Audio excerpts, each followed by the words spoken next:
Vous allez bien? Vous avez passé une bonne journée? C'est timide tout ça, hein?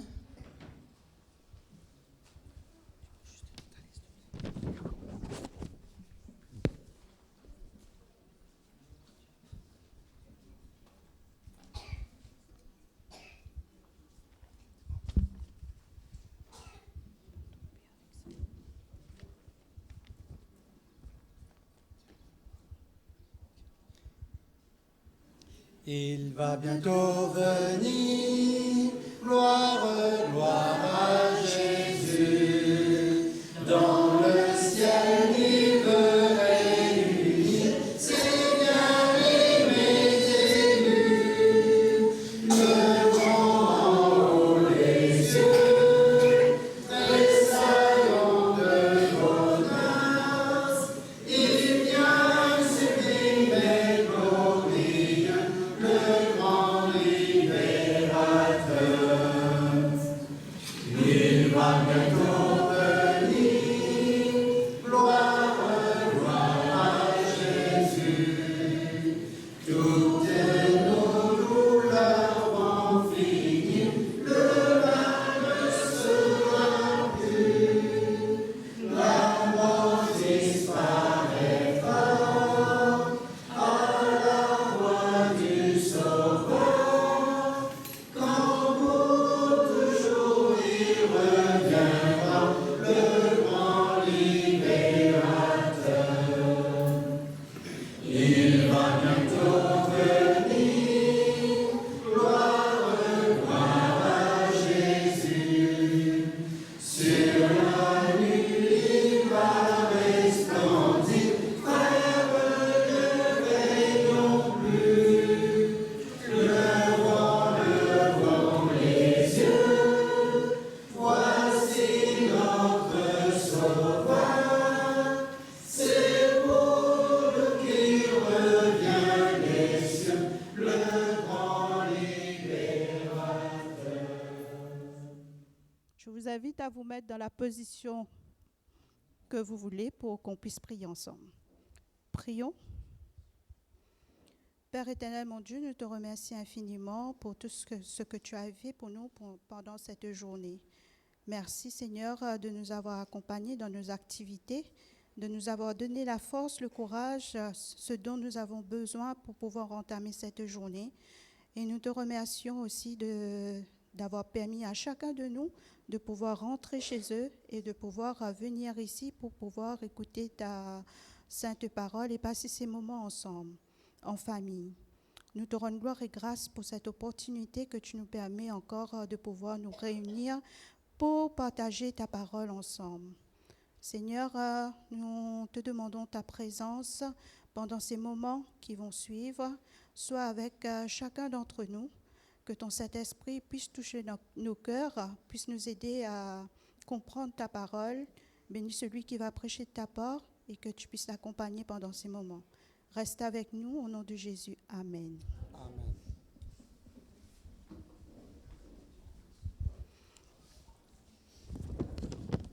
Alors, à partir du titre de ce soir, c'est dans Jérémie. Donc, nous allons voir les 3 C pour la reconstruction du mur. Mais pour moi, les 3 C, ça représente autre chose. Étant donné que j'ai été secouriste pendant un certain temps, pour moi, les 3 C, ça correspond à ceinture, col, cravate. Et vous savez à quel moment on fait ce geste? Lorsqu'une personne est inconsciente et qu'elle a du mal à respirer. Si je bloque ma respiration, que m'arrive-t-il? Je vais finir par mourir, n'est-ce pas? Et ce soir, nous avons une reconstruction d'un mur à faire. Ça veut dire qu'il faut libérer les voies aériennes. Il faut que nous puissions nous remettre en connexion avec notre Dieu. Il faut que nous puissions prendre les outils nécessaires, le matériel nécessaire, afin de mener à bien cette mission. Et sans plus tarder, nous laissons la place à la famille Orieux. Bonsoir à toutes. Bonsoir. Content d'être là avec vous ce soir pour cette dernière soirée avec vous, car demain nous allons voguer vers d'autres cieux. Donc nous irons au port, pas pour prendre le bateau, mais pour rencontrer l'église du port. Donc, il y a quelque chose de particulier ce soir, n'est-ce pas, Nicole? Oui, Et ce qui est particulier ce soir, donc du moins peut-être qu'avec mes lunettes pendant ces 2 dernières soirées, je ne l'avais pas vu, mais ce soir je le vois, c'est que nous avons des enfants tout devant. bonsoir avec les nous. enfants. Les jeunes aussi qui sont là, il y a quelques jeunes, je vois. Donc, on est quand même rassuré de dire que l'Église d'aujourd'hui et de demain est bel et bien là. Hein? Ça, c'est très important parce que l'héritage que nous léguons à nos enfants pour la relève, pour la suite, est très important. Et nous sommes contents de voir les enfants et nous espérons que les enfants vont pouvoir suivre attentivement la présentation de ce soir où nous allons parler de Néhémie. Et avant d'entrer dans la réflexion du jour, j'inviterai Yeldi à s'approcher pour nous partager la pensée de ce soir. Donc, une pensée pour toi et ta famille par rapport au thème, au titre que nous allons traiter ce soir.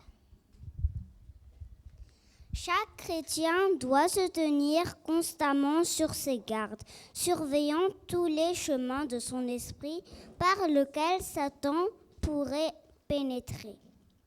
Il doit implorer le secours divin tout en luttant résolument contre toute tendance au péché. Il peut vaincre par son courage, sa foi et ses efforts persévérants. Mais qu'il se souvienne que s'il veut remporter la victoire, le Christ doit demeurer en lui et lui dans le Christ. Amen.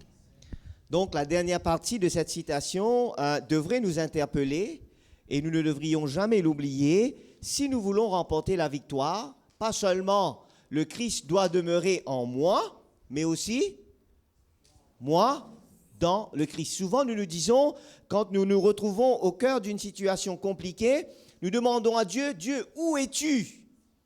Et Dieu pourrait nous retourner la question, mais toi, où tu es en ce moment? Très souvent, nous pouvons avoir tendance à blâmer Dieu parce que nous nous disions, Dieu n'est pas là. Mais alors que Dieu a toujours été là, et c'est nous qui nous sommes éloignés quelque part, loin de ce Dieu. Donc, c'est très important, chers famille, chers chrétiens, chers disciples, chers enfants, il nous faut toujours demeurer en Jésus. Est-ce que vous savez qu'est-ce qu'il y aura au sein de la FEAR au mois de mars? Pardon? Pasteur David ne répond pas. Je parle aux autres. Conférence. C'est quoi conférence? Allez, soyons un peu plus... disons que je ne comprends pas ce terme conférence. C'est quoi conférence? Toi non plus, tu ne comprends pas. Là, c'est un problème. Allez, les autres, aidez-nous à comprendre, s'il vous plaît. Conférence, ou bien évangélisation. Ok, évangélisation, j'ai entendu. Ça veut dire quoi?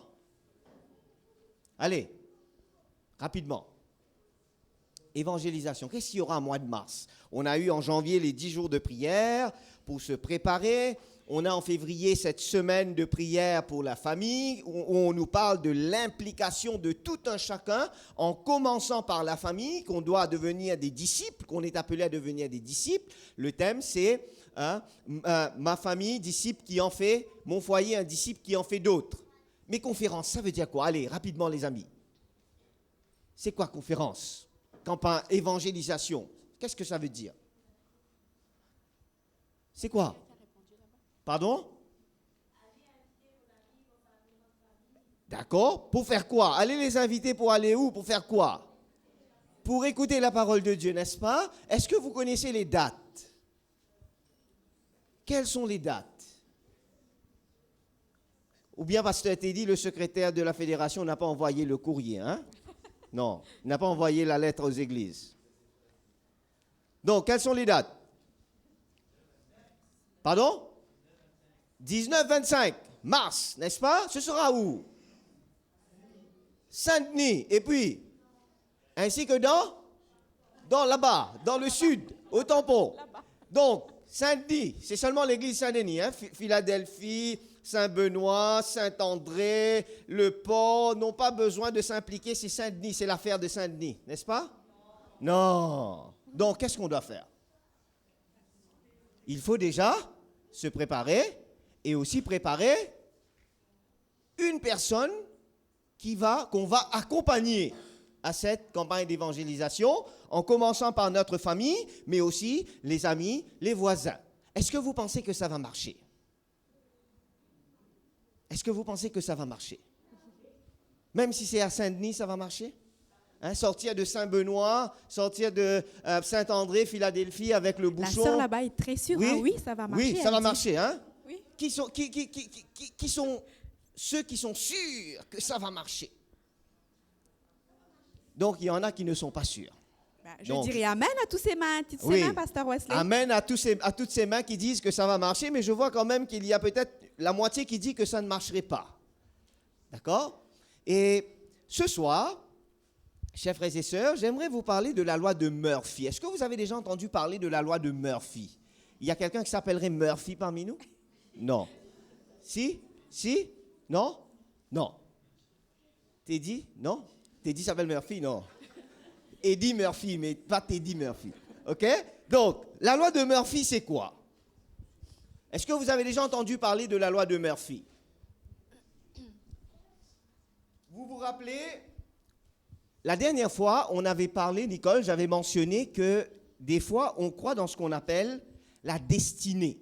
Ah, ça c'est le destin de telle personne. Une personne passe par un moment où elle est malade et peut-être elle est sur son lit en train d'agoniser avec une maladie. Et les gens ont tendance à dire que, de toutes les façons, c'était prévu que cette personne allait mourir ainsi. C'est son destin, c'est sa destinée. Est-ce que la Bible nous parle de quelle destinée la Bible nous parle-t-elle? Pardon? La vie éternelle. C'est la seule destinée. C'est le plan unique, ultime que Dieu a prévu pour nous, humains. La vie éternelle, même si le péché a fait beaucoup de dégâts et est en train de faire de dégâts dans ce monde. Donc, chers amis, chère Église, ce soir, nous aimerions commencer cette réflexion en vous parlant de la loi de Murphy. Hein? La loi de Murphy, dont je dis Murphy, hein, j'essaie de, à Maurice, on dirait, tu essaies de franciser un terme anglais, ok? Donc, la loi de Murphy, c'est une loi où une personne se dit, quoi que je fasse, ça ne va pas marcher. Comme par exemple, quand j'ai demandé, est-ce que ça va marcher? Il y a ceux qui ont répondu, oui, ça va marcher. Mais il y a d'autres qui ont été, quelque part, sceptiques. Peut-être par rapport à ce qui s'est passé avant, par rapport à ce qu'ils ont vécu. Donc, ces personnes se disent, peut-être ça ne va pas marcher. Je ne suis pas en train de juger ceux qui ont dit non. Hein? Non, c'est juste une réalité. Et la loi de Murphy, c'est tout ce qui est... ça ne marche. Voilà. Tout ce qui est susceptible d'aller mal, ira mal. C'est ça la loi de Murphy. Et encore plus, si on veut le dire d'une autre manière, la loi de Murphy dit s'il existe au moins deux façons de faire quelque chose et qu'au moins l'une de ces façons peut entraîner une catastrophe, il se trouvera forcément quelqu'un, quelque part, qui empruntera cette voie, c'est-à-dire qui mènera vers la catastrophe. Et j'aimerais déjà vous dire qu'en tant qu'Église, qu'en tant que peuple de Dieu, cette loi de Murphy ne devrait pas avoir sa place dans notre vie chrétienne. Parce que ce n'est pas Murphy qui nous dirige, ce n'est pas Murphy qui nous donne la vie, mais nous avons affaire à Jésus, notre Sauveur, notre Seigneur, à qui rien n'est impossible. La loi de Murphy a malheureusement essayé de faire du dégât dans le chapitre 4 du livre de Néhémie. Et dans le livre de Néhémie au chapitre 4, nous voyons que l'ennemi était en train d'essayer d'induire le peuple de Dieu dans le découragement, dans l'erreur, pour l'empêcher de faire ce que Dieu lui avait demandé d'accomplir. Néhémie 4 nous parle de l'harcèlement moral et de commentaires désobligeants que l'ennemi va utiliser pour faire douter le peuple afin de l'empêcher de continuer. Nicole, dis-nous un peu plus là-dessus. Alors, Néhémie va faire face à une opposition violente. Les enfants, vous êtes avec nous là? On suit l'histoire de Néhémie ce soir. D'accord? Alors, c'est une opposition violente et rude dans la reconstruction des murs de Jérusalem qui servirait de protéger le peuple. Il va reconstruire ces murs-là. Il en est de même dans notre vie personnelle et notre vie familiale, chers amis. Le diable va utiliser toutes sortes de moyens pour nous empêcher de reconstruire ce mur de protection familiale qui a été endommagé ou détruit par les mauvais choix dans la vie et principalement détruit par le péché. Le titre de la réflexion de ce soir, c'est « Néhémie et les 3 C pour la reconstruction du mur familial ». Plongeons-nous dans le contexte de Néhémie. Qu'est-ce qui se passe dans Néhémie? Le livre de Néhémie nous dit que Néhémie, en tant que leader, en tant que dirigeant juif, va pouvoir ramener des volontaires, va pouvoir ramener des personnes qui étaient prêtes à participer, à contribuer pour la reconstruction du mur ou des murs de Jérusalem qui avaient été détruits des années auparavant. Et lorsque nous parcourons le texte, nous voyons que après la reconstruction du temple sous la direction d'Esdras, mon frère Pierry, qu'est-ce qui se passe? La ville avait besoin d'être barricadée, d'être protégée par un mur parce qu'il y avait l'ennemi tout autour. Et là, Néhémie sera choisi, Néhémie sera envoyé pour diriger cette construction, pour ramener le peuple à participer dans cette construction ou reconstruction de ce mur qui était important. Mais lorsque nous lisons la Bible, lorsque nous lisons le livre de Néhémie, nous allons voir que l'ennemi va, comme on vous l'a dit au début, l'ennemi ne va pas rester tranquille. L'ennemi ne va pas dire maintenant nous avons été vaincus, nous laissons le peuple de Dieu tranquille dans son côté. Non! Malheureusement, souvent, le peuple de Dieu peut emprunter un chemin qui mène vers un esprit défaitiste. Avant même de faire quelque chose, on se dit « Ah, ça ne va pas marcher ». Avant même lorsque nous voulons innover d'une certaine manière, on a tendance à dire « Ben non, ici, ça n'a jamais marché. Même si tu le fais, ça ne va pas marcher ». Mais c'est ce qui va se passer avec l'ennemi. L'ennemi ne va pas emprunter ce chemin qui mène vers la défaite. Et vous savez, c'est vraiment bizarre. Bizarre parce que nous connaissons un Dieu tout-puissant, nous connaissons un Jésus qui a tout fait pour nous sauver, mais malheureusement, très souvent, avant même de mettre les pieds devant, nous disons non, ça ne va pas marcher. Alors que le diable, même s'il a des années d'expérience, il sait d'avance qu'il est perdu, mais lui, il y va de tout cœur. Lui, il y va de plein gré. Mais nous disons, non, ça ne va pas marcher. Vous voyez, moi, comment se créole mauricien tout. Hein?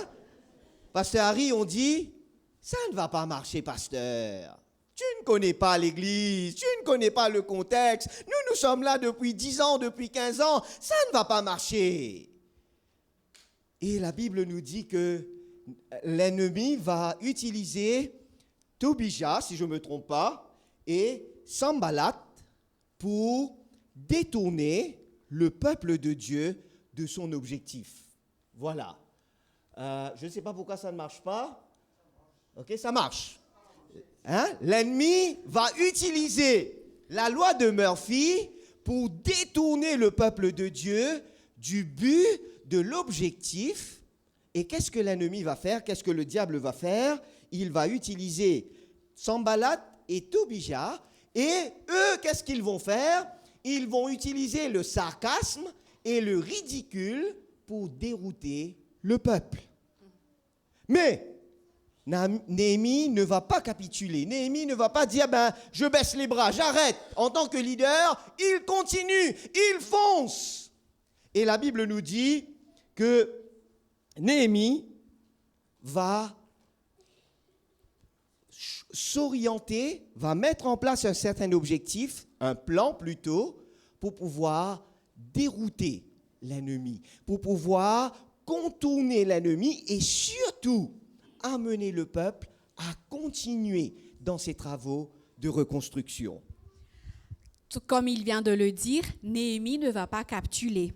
Il va se lancer quand même dans la prière et il va poster des gardes jour et nuit pour parer à toute éventualité. Vous suivez l'histoire là, hein?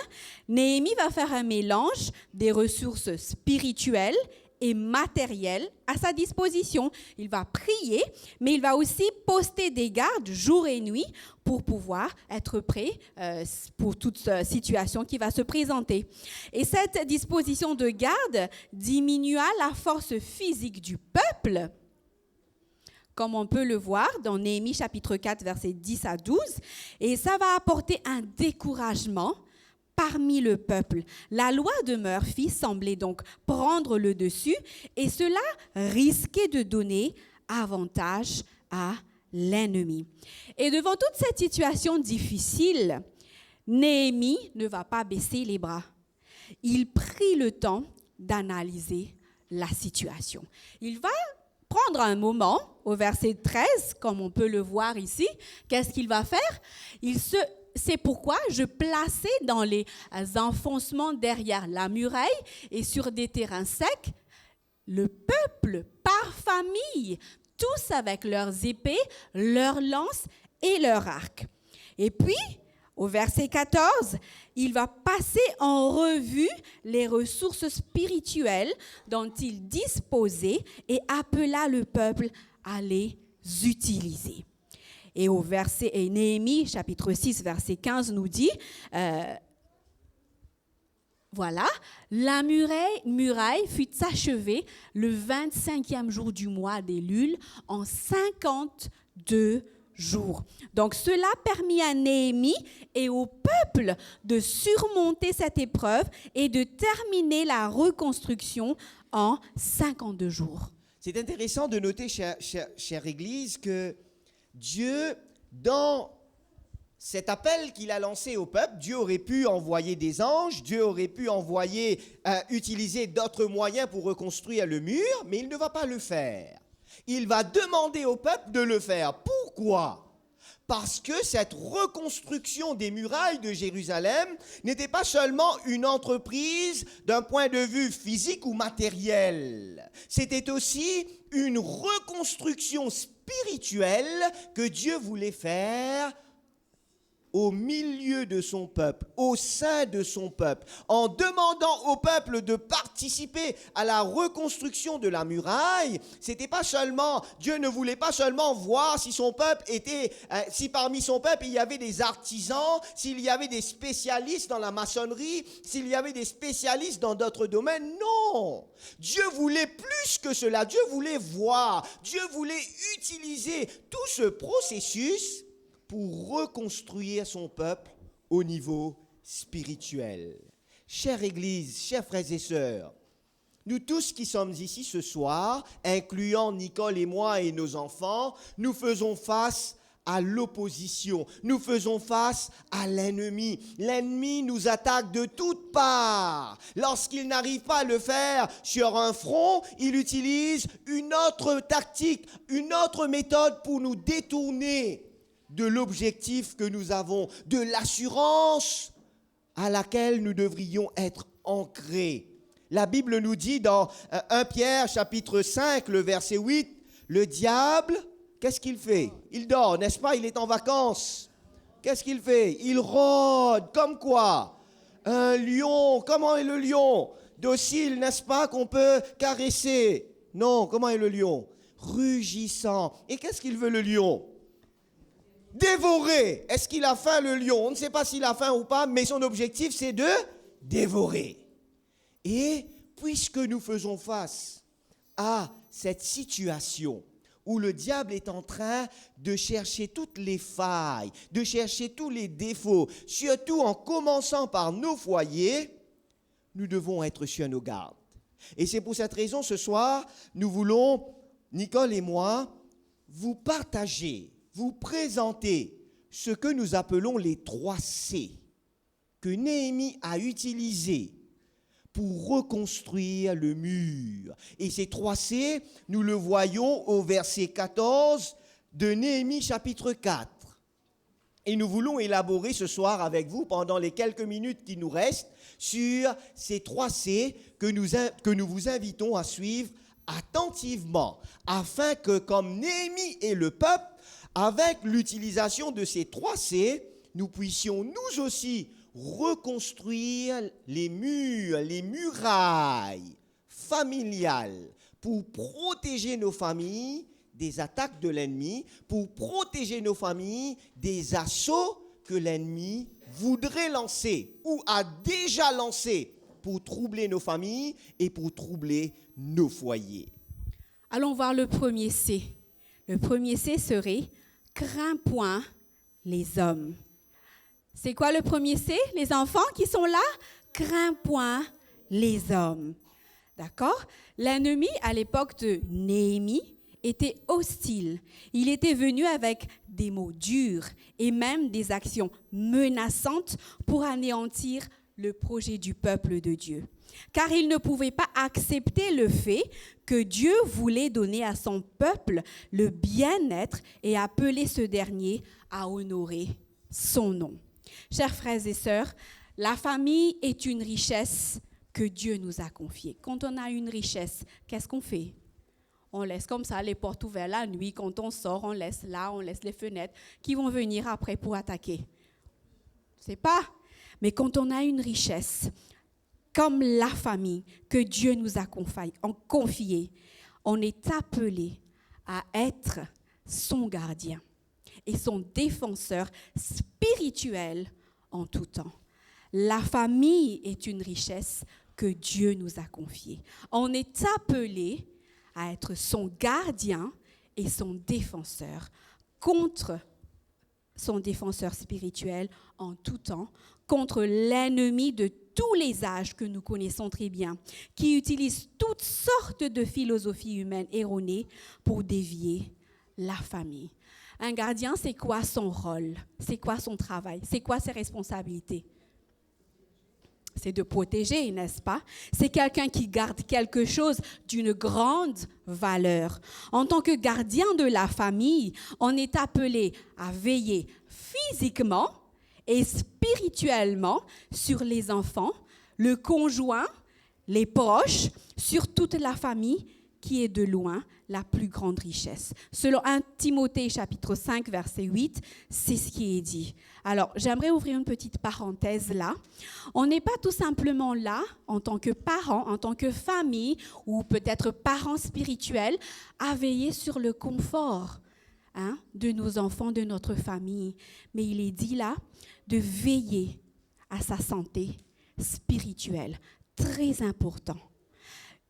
Un défenseur, quant à lui, c'est quoi?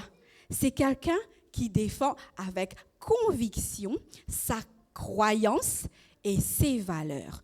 Dans le domaine familial, on est appelé à défendre des valeurs familiales de base qui sont données par le concepteur de la famille. Dieu lui-même, à travers sa parole, même si cela va à l'encontre de ce que les hommes peuvent penser et dire à notre époque aujourd'hui, beaucoup de valeurs familiales ne sont plus respectées. Il y a beaucoup de choses qui ne sont plus,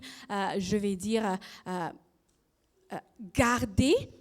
Et nos enfants, nos familles ne sont plus là unis. On ne défend plus. On laisse parfois les enfants faire un peu ce qu'ils veulent, etc.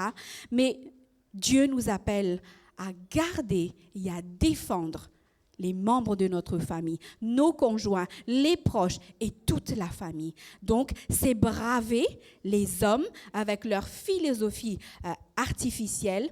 C'est un mot d'ordre de la part de Dieu. Donc le premier C, c'est quoi le premier C, les enfants? Crains point les hommes. Ça veut dire quoi? N'aie pas peur. N'aie pas peur, va de l'avant. Le deuxième C, qui parle toujours de crainte, mais dans le sens opposé. Le deuxième C que Néhémie va utiliser au verset 14, comme nous vous l'avons mentionné, c'est au lieu de craindre les hommes, ne les crains point, mais crains Dieu. Crains le Seigneur. Lorsque nous lisons le texte de Néhémie, nous voyons que Néhémie va ordonner même le peuple à se souvenir, à se rappeler de la grandeur de Dieu. Est-ce que nous avons souvent tendance à oublier combien notre Dieu est grand? Oui ou non? Malheureusement, oui. Lorsque Dieu fait des merveilles dans notre vie, lorsque Jésus d'ailleurs Jésus nous a sauvés à travers sa mort, Jésus a fait tout le sacrifice sur la croix, très souvent malheureusement, nous avons l'Alzheimer spirituel.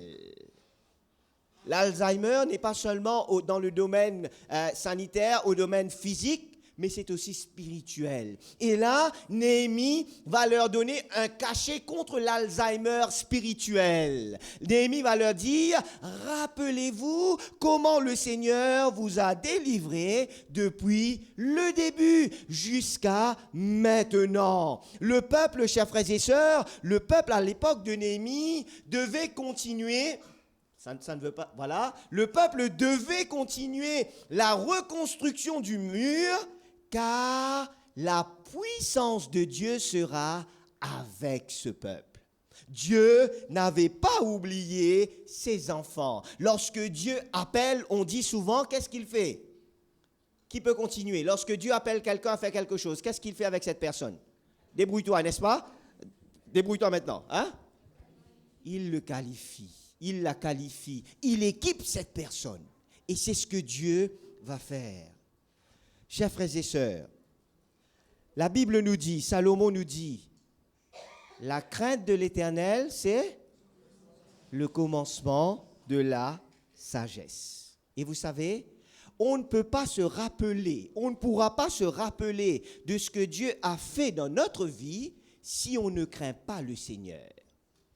Si Dieu n'occupe pas toute la place de notre vie, comme le dit Ellen White, la première, la dernière, sinon la place prioritaire, toute la place, si Dieu n'occupe pas toute la place dans ma vie, je ne pourrai pas avancer. Ce peuple, nous qui sommes le peuple de Dieu, nous qui sommes les enfants de Dieu, Dieu, en tant que peuple de Dieu, et étant sa possession à lui, nous sommes ce peuple que Dieu a dit, vous m'appartenez à moi. En tant que son peuple, notre devoir est de faire ce qu'il nous a dit de faire. Notre devoir est d'aller de l'avant. Même si nous ne comprenons pas, Seigneur, je ne comprends pas ce que tu me demandes de faire, mais puisque tu me l'as dit, je le fais.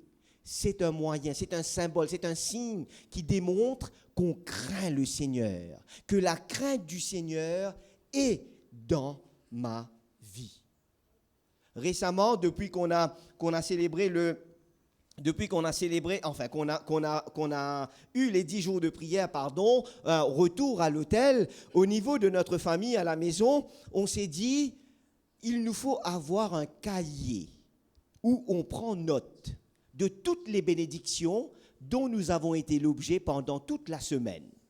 Et à la fin de la semaine, nous allons prendre le temps de lire tout ce que Dieu a fait dans notre vie. Donc, c'est ce que nous appelons, c'est ce que nous pouvons appeler comme étant un album spirituel. Un album. Vous savez pourquoi est-ce que vous gardez des albums? Est-ce que vous avez des albums chez vous?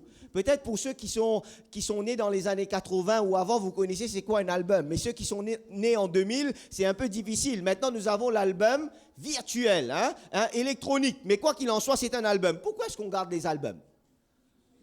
Souvenir de quoi? Pierry se rappelle de ses beaux jours, quand il était plus jeune. Je n'ai pas dit quand il était jeune, mais plus jeune. Ce qui veut dire qu'il est encore jeune. D'accord? Donc, pourquoi est-ce qu'on garde les photos? On se rappelle des souvenirs, des moments qu'on a passés ensemble. N'est-ce pas? Des moments qu'on a vécus, ces moments qui ne reviendront peut-être pas parce qu'ils sont déjà passés. Donc, lorsque Néhémie est en train de dire au peuple, crains Dieu, rappelle-toi de ce que Dieu a fait. C'est le même message qu'il nous lance ce soir, que Dieu nous lance ce soir. N'oublie pas ce que j'ai fait pour toi. Ellen White nous dit, la pire des choses qui puissent nous arriver, c'est quoi? C'est d'oublier comment Dieu nous a dirigés dans le passé. Et je vous laisse une autre citation par rapport à cela, venant toujours d'Ellen White, où elle dit, les parents, et là je m'adresse aux parents, les enfants sont là, les enfants pourront dire après, je ne vais pas leur demander la réponse, on dit que la vérité sort de la bouche des enfants, mais je ne vais pas leur demander ce soir, mais on dit, les parents qui font passer Dieu au premier plan dans leur foyer, qui enseignent à leurs enfants que la crainte du Seigneur est le commencement de la sagesse, qu'est-ce qu'ils font? Ils glorifient Dieu devant les anges et devant les hommes, en présentant au monde, quoi? Une famille bien ordonnée et bien disciplinée, une famille qui aime Dieu et lui obéit. Chers parents, et je m'adresse à vous ce soir, chers grands-parents, chers jeunes qui deviendront des parents dans l'avenir, par la grâce de Dieu, quelle est la place que Dieu occupe dans notre foyer, dans notre planning familial? Est-ce que Dieu est comme le pneu de secours, la 5e roue de la voiture? Quelle est la place que Dieu, que le culte de famille occupe au sein de mon foyer? Est-ce que j'ai le temps de prier? Nous poussons nos enfants pour aller à l'école primaire, l'école secondaire. En France, je sais qu'on dit lycée, collège. À Maurice, on ne dit que collège, tout simplement secondaire. On pousse nos enfants pour aller à l'université. On pousse nos enfants pour avoir toutes sortes de diplômes, toutes sortes de capacités académiques, professionnelles. Mais qu'en est-il du spirituel? Est-ce que le spirituel occupe la place qu'il doit occuper dans notre famille? Ou bien le spirituel, c'est le dernier sur la liste, si on a le temps. Et puis on se pose la question, mais où sont nos enfants? Où sont nos enfants? Où sont nos petits-enfants? Où sont-ils? Pourquoi ils ne sont pas là? Posons-nous la question. Vous savez, malheureusement, en tant qu'être humain, nous avons cette tendance à avoir le syndrome que j'appelle syndrome d'Adam et Ève. Vous savez quel est ce syndrome? Pas moi ça, lis ça. C'est pas moi. C'est jamais moi. Vous vous rappelez? Quand Dieu vient vers Adam, c'est pas moi, c'est la femme que tu as placée à côté de moi. Lorsqu'il va voir la femme, c'est pas moi, c'est le serpent. Et heureusement que Dieu n'est pas allé demander au serpent qui a fait ça. Il aurait dit, c'est pas moi, c'est Satan. La Bible ne dit pas que Dieu est allé demander au serpent. Mais nous avons ce même syndrome. Il est temps pour nous de revoir nos priorités. Quelle est ma priorité? Est-ce que je veux que mes enfants réussissent? À quoi cela servirait-il qu'ils réussissent sur la terre? Mais dans le domaine spirituel, ça ne va pas. Certes, je ne suis pas là pour pointer du doigt qui que ce soit. Ce n'est pas notre but. Nous ne sommes pas là pour juger. Hier, nous l'avons dit, nous sommes de loin. Nous ne sommes pas cette famille idéale ou parfaite. Nous luttons tous. Mais la question ce soir, c'est quelle est notre priorité au sein de nos familles? Si toutefois Dieu n'est pas encore la priorité, ce n'est pas encore trop tard. On peut toujours encore faire quelque chose. Ne crains point les hommes. Crains le Seigneur, 2e C. Et Nicole nous présente le 3e C avant qu'on résume, avant qu'on termine cette réflexion de ce soir. Le 3e C, c'est combat pour les tiens. Néhémie ici va interpeller le peuple à se protéger et à protéger les siens. N'ayons pas peur des hommes, mais plutôt de craindre Dieu en se souvenant de tout ce que Dieu est. Le peuple sera appelé à se mettre debout et à protéger ce que Dieu lui avait confié. Chers frères et sœurs, chers parents qui êtes là, chers enfants, j'aimerais vous poser une question, à vous de répondre personnellement. Qu'y a-t-il de plus précieux que la famille? Qu'y a-t-il de plus précieux que la famille? Puisque aujourd'hui, la cible principale du diable, c'est quoi? C'est le foyer, le couple, hein, le mariage, les enfants, la famille.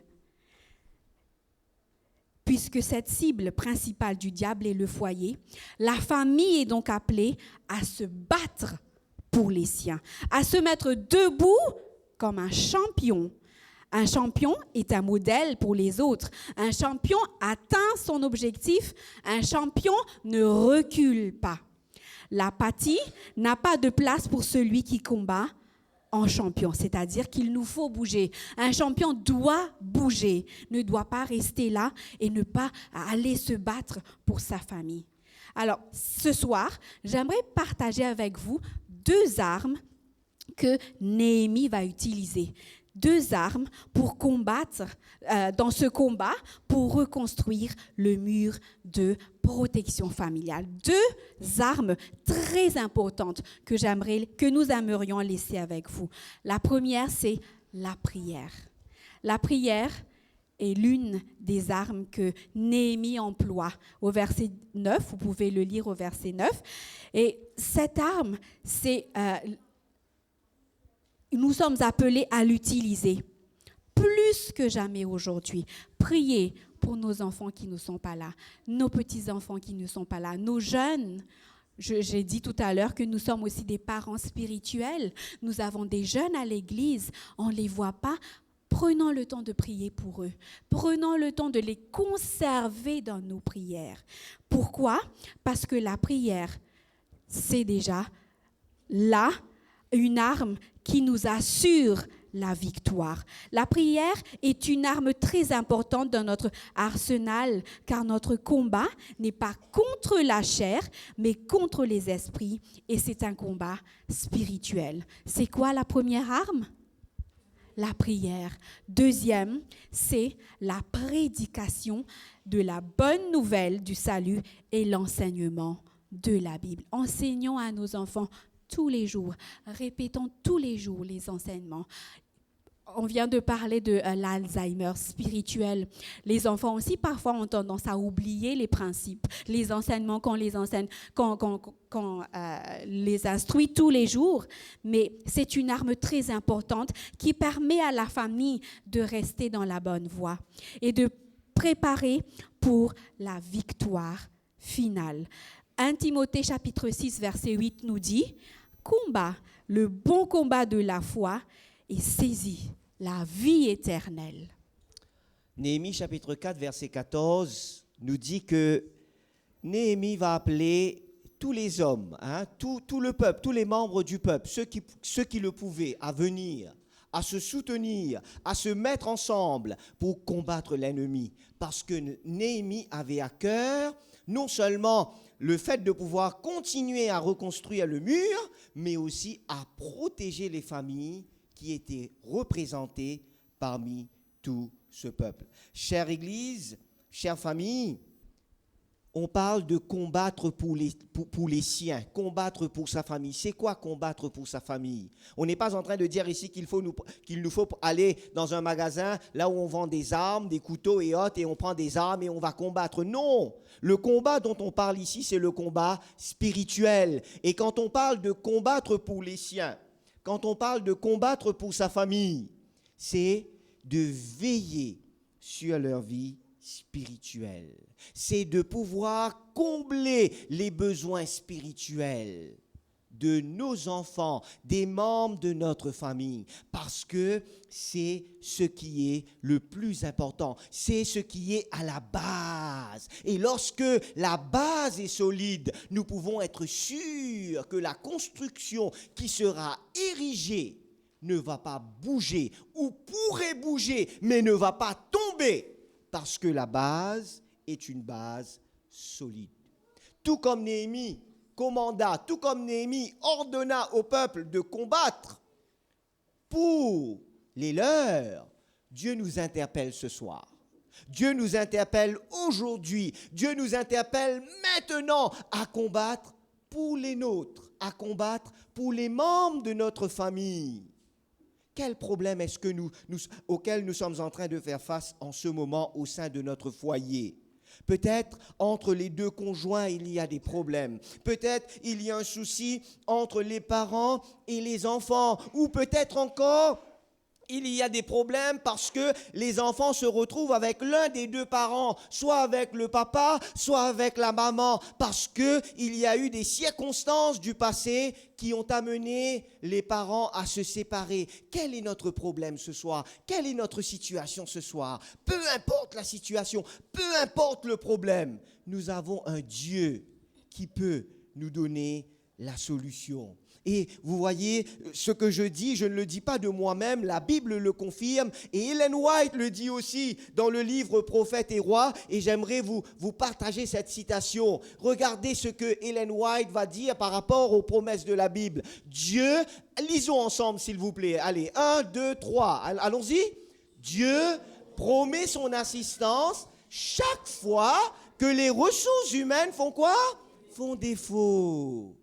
Dieu promet son assistance lorsque nous nous retrouvons devant une situation compliquée.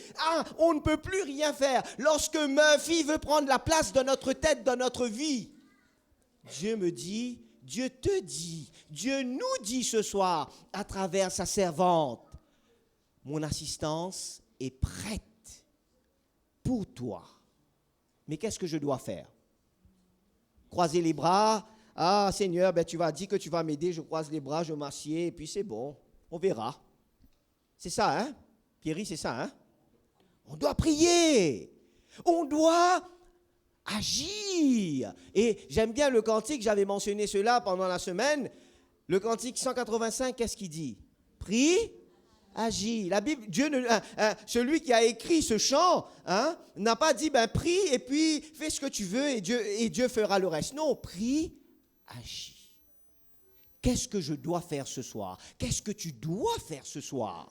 Qu'est-ce que Dieu t'appelle à faire ce soir pour changer la situation, pour faire face aux problèmes et pour trouver la solution? Dieu t'invite ce soir à venir à lui.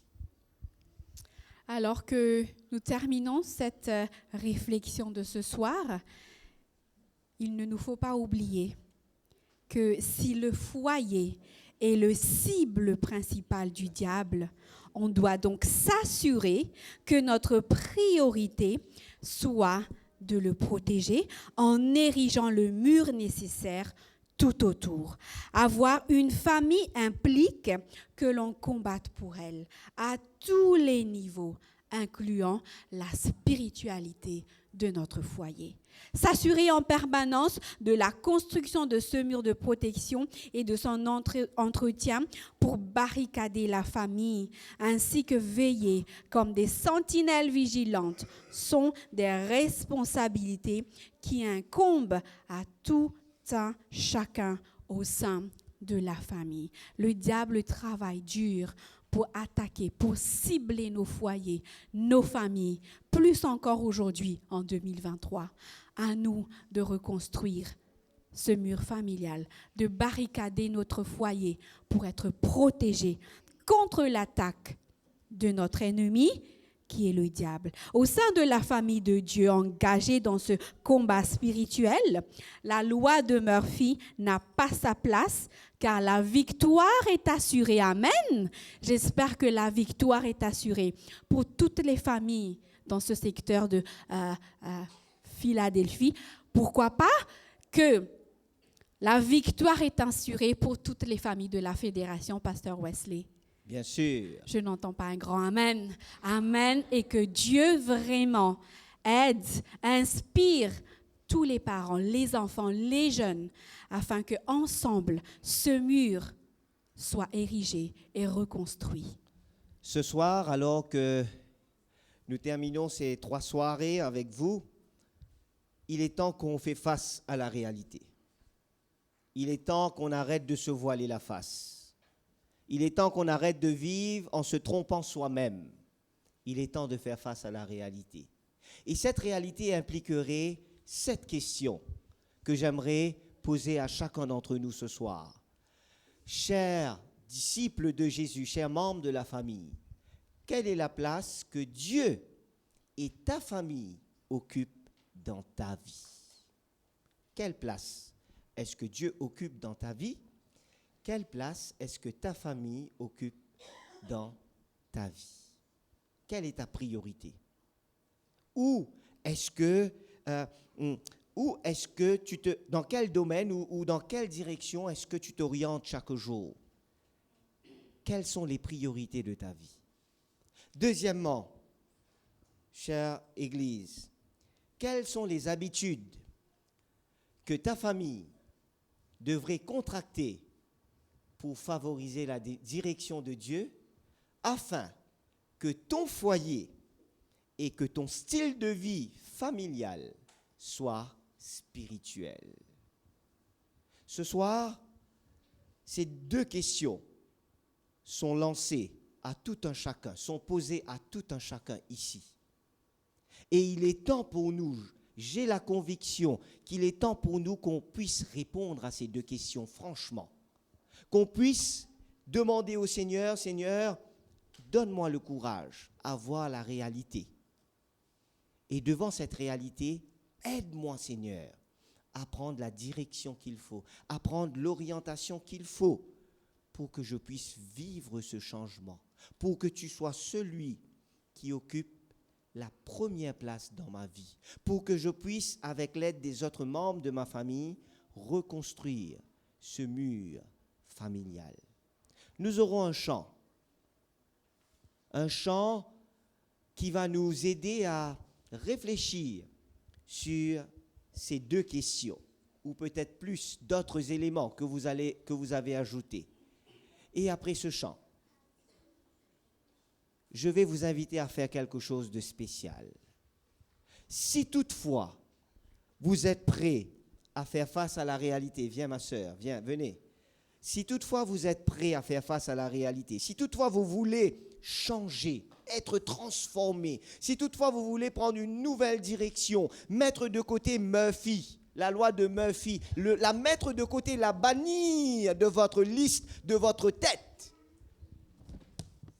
Donc c'est le moment, c'est le temps de prendre la décision. Après le chant, nous allons vous inviter à faire quelque chose de spécial. Je vais vous expliquer après pourquoi je dis que c'est spécial. Et après, nous allons prier ensemble. Donc, dans la prière, dans la réflexion, écoutons le chant qui nous sera présenté par le groupe devant.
Je serai l'église que la veuve et l'orphelin n'ont pas, pour qu'à travers ma vie, le monde puisse être touché par toi.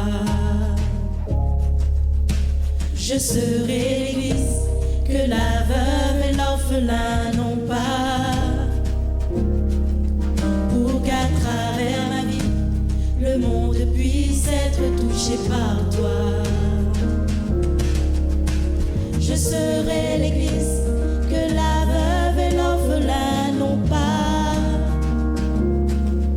pour qu'à travers ma vie, le monde puisse être touché par toi. Je serai l'église que la veuve et l'orphelin n'ont pas, pour qu'à travers ma vie, le monde puisse être touché par toi. Ici et maintenant, que le monde te voit, maintenant, que le monde te voit en nous, maintenant.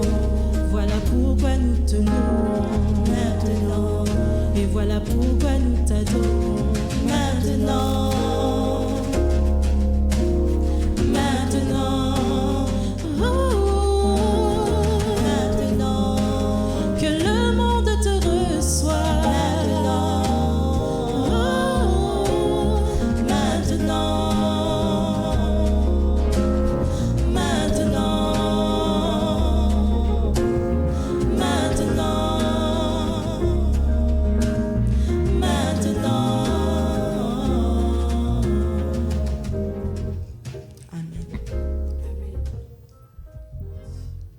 Que le monde te voit en nous, maintenant. Est-ce que vous voulez que ça devienne une réalité dans votre vie? Est-ce que vous voulez que le monde voit Jésus en vous, dans votre famille? Peut-être vous vous dites, non, ce n'est pas possible parce que j'ai trop de problèmes dans mon foyer, dans ma famille. Je vous ai lu, je vous ai présenté une citation et j'aimerais l'afficher sur l'écran tout simplement encore une fois, où Ellen White nous dit que, je demanderai aux techniciens s'ils peuvent aller un peu en arrière, s'il vous plaît, parce que finalement, ça ne veut pas marcher. Voilà, allez-y encore, allez-y, là, merci. Dieu promet son assistance chaque fois que les ressources humaines font défaut. Est-ce que tu es prêt à dire, Seigneur, je viens, je n'ai pas les ressources, je n'ai pas la solution. Peut-être mon problème existe depuis longtemps. Je n'ai pas les ressources, mais tu m'as dit que toi, tu vas pouvoir, tu vas m'assister. Je viens maintenant parce que je veux que les autres voient Jésus dans ma vie, dans mon foyer. Est-ce que tu veux cela ce soir? Est-ce que tu voudrais prendre cette orientation, prendre cette direction ce soir? Si c'est le cas, je t'inviterai à te mettre debout. Avant de te mettre debout, ne le fais pas parce que Pasteur Wesley l'a si gentiment demandé. Ne le fais pas parce que le pasteur Teddy est là et après il va dire, pourquoi tu t'es pas mis debout? Ne le fais pas parce que ton voisin à côté s'est mis debout et toi tu te sens un peu étrange, bizarre, donc moi aussi je me mets debout. Si tu te mets debout, fais-le parce que tu veux dire au Seigneur, indépendamment de Murphy, de Sambalat, de Tobia, de peu importe qui est là, Seigneur, je vais de l'avant parce que tu es avec moi et tu vas me donner les moyens. Maintenant, si tu veux que cela devienne une réalité pour toi, pour ton foyer, pour ta famille, je t'invite à te mettre debout. Nous t'invitons à te mettre debout là où tu es. C'est un symbole, c'est un signe de ta réponse au Seigneur. Un symbole qui devrait être sincère. Si tu n'es pas prêt, ne le fais pas. Personne ne va te juger. Mais si tu le fais, fais-le de tout ton cœur. Et maintenant, je vous ai dit quelque chose de spécial parce que, au lieu de rester debout à votre place, je voudrais qu'on puisse se mettre ensemble ici, dans cette rangée. Ceux qui se sont mis debout, s'il vous plaît, si vous pouvez vous approcher ici, des deux côtés jusque-là, et nous voulons prendre un moment pour prier, parce que c'est facile de dire, mais la pratique des fois est compliquée. Et c'est pour cette raison qu'avec les pasteurs qui sont là, pasteur Jenna, Pasteur Teddy et Pasteur Blanco. Pasteur Harry, merci. On va demander à ces 4 pasteurs d'intercéder pour les différentes familles que nous représentons. Une courte prière, mais qui porterait chacun de nous ce soir devant le Seigneur. Et notre prière serait que Dieu occupe toute la place dans notre foyer, dans notre vie, et que par sa grâce, il va nous donner les ressources nécessaires pour faire face à nos manquements et nous aider à réussir. Donc, j'inviterai ces pasteurs, là où vous êtes, je ne sais pas si vous avez besoin de micro, peut-être oui, vous aurez besoin de micro, une courte prière. Et après toutes ces prières, nous allons prendre la dernière strophe du cantique au numéro 607. 607, pour terminer cette séance de prière. Nous allons rester debout et les pasteurs vont prier, peut-être Pasteur Blanco, Pasteur Teddy, Pasteur Harry et Pasteur Jenna va terminer par la prière. Pasteur Teddy?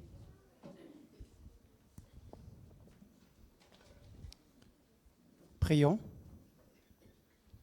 Seigneur notre Dieu, notre bon et tendre Père, nous te remercions de cette occasion que tu nous donnes de pouvoir nous présenter devant ton trône de grâce, reconnaissant notre besoin, notre grand besoin de ta présence dans nos vies.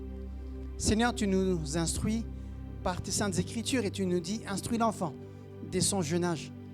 Et en cet instant, nous voudrions te prier, Père éternel, pour chaque enfant ici présent, du plus jeune, Père éternel, à ceux qui ont déjà le désir de se projeter dans un avenir, mais qui sont toujours sous nos toits. Seigneur, accorde à ces enfants la sagesse, accorde-leur le discernement, mais que nous, en tant que parents, nous puissions être leurs témoins, leur exemple, leur modèle, parce que nous nous sommes appuyés sur tes promesses, parce que nous avons tourné nos yeux vers toi et parce que nous t'avons donné nos cœurs de pierre afin que tu les transformes en un cœur de chair. Seigneur, mets la paix dans nos foyers, mets le pardon là où il faut pardonner, et qu'ensemble, Père éternel, nous puissions nous serrer les coudes et nous préparer à te rencontrer, ensemble que nous puissions te dire, me voici, moi et les enfants, moi et la famille que tu nous as donnée. Car c'est dans le bon nom de Jésus que nous t'avons prié, parce que c'est dans ses mérites que nous te prions. Amen. Père éternel, quoi te dire que tu ne sais pas? Quoi te dire que tu ne vois pas ce soir? Ce soir, Seigneur, nous voulons revenir devant ce trône pour te demander pardon parce que trop souvent nous avons été comme Marthe, préoccupés à beaucoup de choses, beaucoup de bonnes choses. Mais malheureusement, nous avons passé à côté de l'essentiel, c'est-à-dire être au pied du Maître. Ce soir, nous voulons remettre tout un chacun devant ce trône de grâce, Seigneur. Tu nous dis dans ta parole que si Dieu est avec nous, qui sera contre nous? Tu nous dis dans ta parole, avec Dieu, nous ferons des exploits. Seigneur, il y a certaines parmi nous qui vivent l'expérience d'Abigail, où l'époux complique le foyer. Il y a d'autres qui vivent avec une Jézabel, aussi compliqué. Mais Seigneur, ce soir, tu nous dis, va. Si tu es avec nous, personne ne pourra nous toucher. Alors, Seigneur, aide-nous à ne pas nous contenter, à rester dans la loi de Murphy. Quand tu nous dis aussi, pour que nous puissions te plaire, il faut que celui qui s'approche de Dieu croit que Dieu existe et qu'il rémunère ceux qui le cherchent. Alors, Seigneur, viens au secours de notre foi. Viens au secours de la foi de tout un chacun.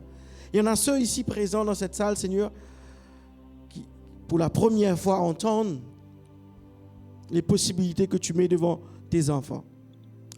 Aide-les à traverser cette vallée de l'ombre de la mort. Aide-les à comprendre que tu es à côté d'eux, quelles que soient leurs difficultés, quelles que soient leurs peines, quels que soient leurs soucis, quelle que soit leur tristesse, quel que soit leur manque. Parce que tu es celui qui donne la force à ceux qui sont fatigués. Et tu ne te lasses pas de nous porter. Que ta volonté s'accomplisse dans nos vies. Au nom de Jésus, je te prie. Amen. Amen. Excusez-moi, il y a une voiture à déplacer dehors, s'il vous plaît. Un Yaris marron ou gris. parce que la voiture gêne pour un camion passer. Prions. Bon Père éternel, tu nous as dit, venez à moi vous tous qui êtes fatigués et chargés, je vous donnerai du repos. Ce soir Seigneur, nous venons à tes pieds pour déposer tous nos soucis, nos problèmes, nos désarrois. Tu sais bien Seigneur que parfois nous essayons de résoudre tous les problèmes par nos propres forces, sans toi. Et c'est normal si ça n'a pas marché.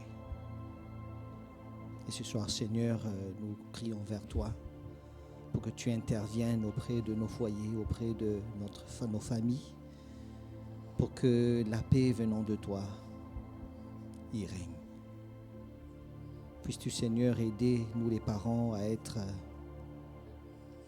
des modèles exemplaires auprès de nos enfants.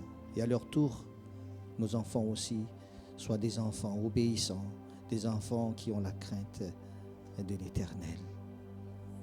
Père éternel, en cet instant précis, je te prie que tu continues à nous bénir abondamment et que tu nous aides à rester fidèles envers toi et que nous prenions toutes les armes que tu nous proposes à travers la prière et aussi la prédication de la bonne nouvelle de ton royaume. Au nom de Jésus, nous t'avons prié. Amen. Amen.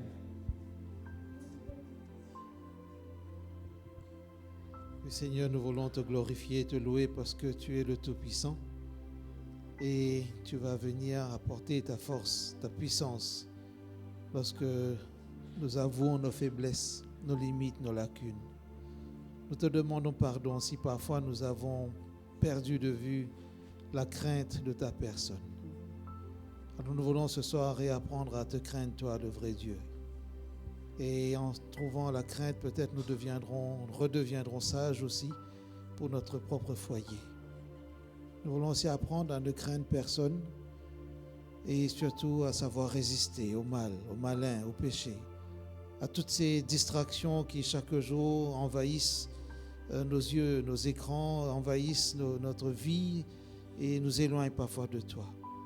Donne-nous au Saint-Esprit l'humilité et la confiance pour réapprendre à faire preuve de courage, de persévérance, de force pour résister en prenant toutes les armes de la foi, les armes spirituelles que tu nous donnes pour combattre, même celui qui veut nous détruire, afin que nos foyers redeviennent ces lieux où la lumière de l'Évangile brille, où la bonne nouvelle de l'espérance aussi résonne pour que ceux qui nous fréquentent, ceux qui nous observent, comprennent que nos familles ont quelque chose de différent parce qu'elles t'appartiennent. Alors remets-nous dans ta main ce soir, s'il te plaît. S'il te plaît. Nous voulons aussi, Seigneur, apprendre à résister, à combattre, mais nous voulons remporter des victoires parce que nous croyons que tu combats pour nous.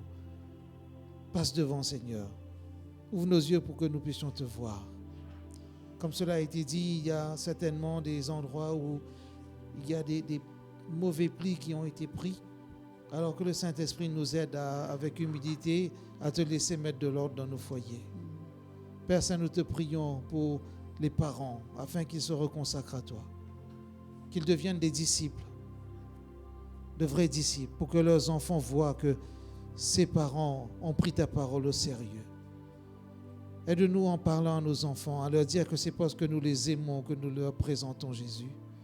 C'est parce que la manière la plus forte de les aimer, c'est de leur montrer ce Sauveur qui veut les faire entrer dans ton royaume.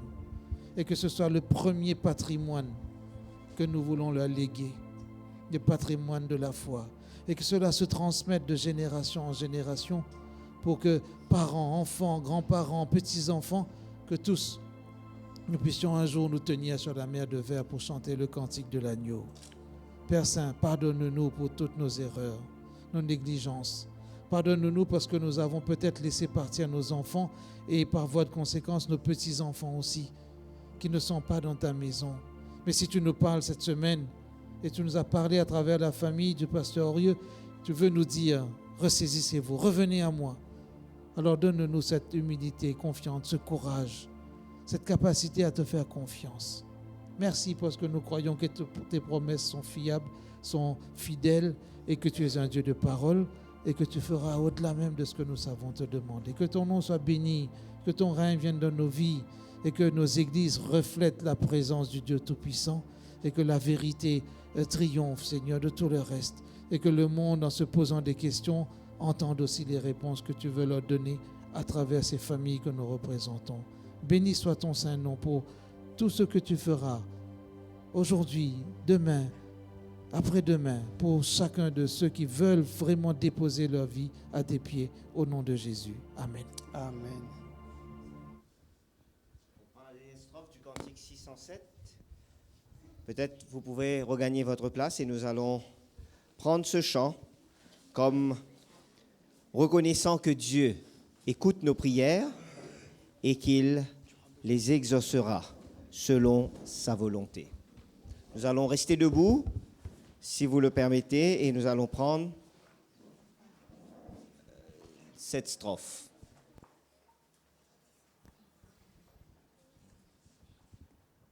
Quelqu'un pourrait entonner, s'il vous plaît?